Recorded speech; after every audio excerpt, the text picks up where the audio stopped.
मिली council एक अपने आप में एक तहरीक है और मिली काउंसिल के प्लेटफॉर्म से कई मसाइल को हल करने का रास्ता इस हिंदुस्तान में मिलता है।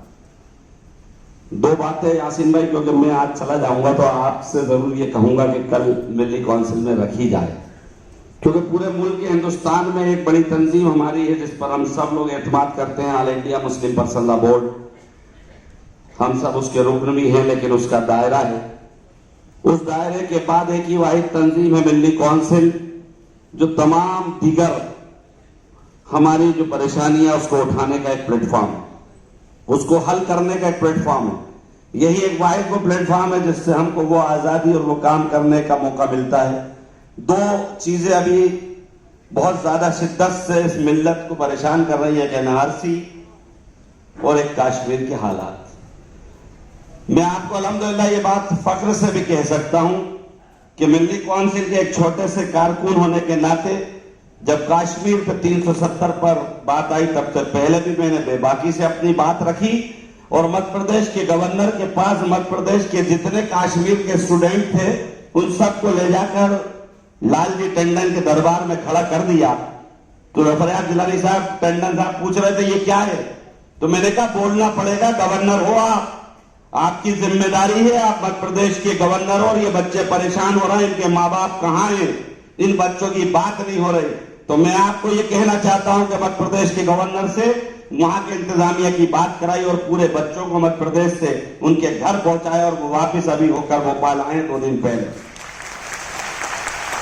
बात दस्तूर की हुई और ये कानून हमें दिया है और ये हमारे बुजुर्गों ने हमको सब सिखा दिया, सब बता भी दिया। असल बात यह है कि हम उसका इस्तेमाल करें, डरें और दबे नहीं, और सही तरीके से दस्तूर के हिसाब से इस्तेमाल करें, क्योंकि बुजुर्गों ने तो जंग आजादी में अंबेडकर जी के दस्तूर को मान लिया और ये कहा था कि हम लोग नफरत के अलमबरदार नहीं हैं, हम इंसानियत के पैरोकार हैं। और हमने अंबेडकर जी के संविधान के ऊपर मोहर लगाकर ये कहा था कि हम गांधी की विचारधारा के साथ और अंबेडकर के संविधान के साथ इस मुल्क में आगे तरक्की याफ्ता बनाना चाहते हैं। आज उसी संविधान को रोंदा जा रहा है, आज ही उसी संविधान की धज्जियां उड़ाई जा रही है और उस संविधान को लड़ने के लिए हमको और आपको उस ताकत से ही वापस आना पड़ेगा, क्योंकि तभी जाके रहा रास्ता निकलेगा। और डरने और घबराने की जरूरत नहीं है, बुजुर्गों ने सब बात करी। गुस्ताखी भी लग रही है कि मौलाना सदर के बाद मुझे बोलने का मौका मिला है तो समझ में नहीं आ रहा, दिमाग भी उस जगह सही नहीं है। लेकिन मैं ये कहना चाहूंगा कि ये भी वक्त है और बहुत समझदारी से काम लेने का वक्त है, लेकिन घबराने का भी नहीं। बहुत ज्यादा मुजब्जब हालात हो रहे हैं, तंजीमें भी बहुत घबरा रही है, कोई सोच रहा है ये कर लिया जाए, कोई सोच रहा है वो कर लिया जाए। मैं तो सिर्फ ये कहूंगा कि कुछ नहीं किया जाकर ये एनआरसी लाने की बात करेंगे तो यासीन भाई ऐलान करो, इसको हम काला कानून मानेंगे ही नहीं, हम सब सड़कों पर आ जाएंगे और एक भी हमारा नुमाइंदा उसके लिए हमदर्दी में नहीं उठेगा, न अपना फॉर्म भरेगा और हम इसको काला कानून घोषित करेंगे।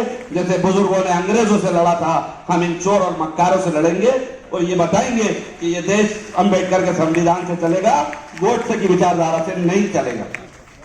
आंध्र प्रदेश के दोनों हमारे रुकन यहां बैठे, मैं आपके मुख्यमंत्री की भी तारीफ सुनता हूं, दिल खुश होता है जब मैं किसी ऐसे मुख्यमंत्री को आज के दौर में नफरतियों के आंधियों के दौर में देखता हूं।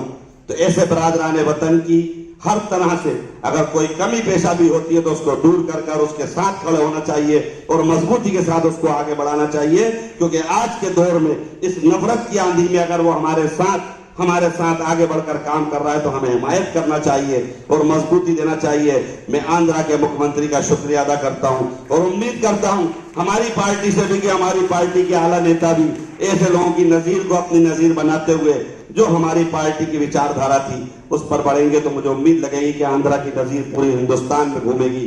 और ये चंद लोग हैं, इनका कोई पुरसाने हाल नहीं है, ये एक नफरत बांटने आए हैं, वोटों की राजनीति करने आए हैं। यासीन भाई ने बहुत बातें कह दी है, सच्चाई यही है कि उन इश्यूज पर जिन लीडरान को सियासी बात करना है वो कर नहीं रहे और पूरी लड़ाई हमारी तरफ झोंक दी है लोगों ने, लेकिन कोई डर नहीं है। इस सारी लड़ाई को हम लोगों को उठा लेना चाहिए और इस मुल्क को आगे बढ़ाने के लिए जिस तरह से जंग आजादी में हमारे बुजुर्गों उलेमा इकराम ने अपनी कुर्बानियां पेश करी हैं, अब हम लोग अपनी कुर्बानी पेश करने का वक्त आया है। हम अपनी कुर्बानी पेश करेंगे, डरेंगे और घबराएंगे नहीं।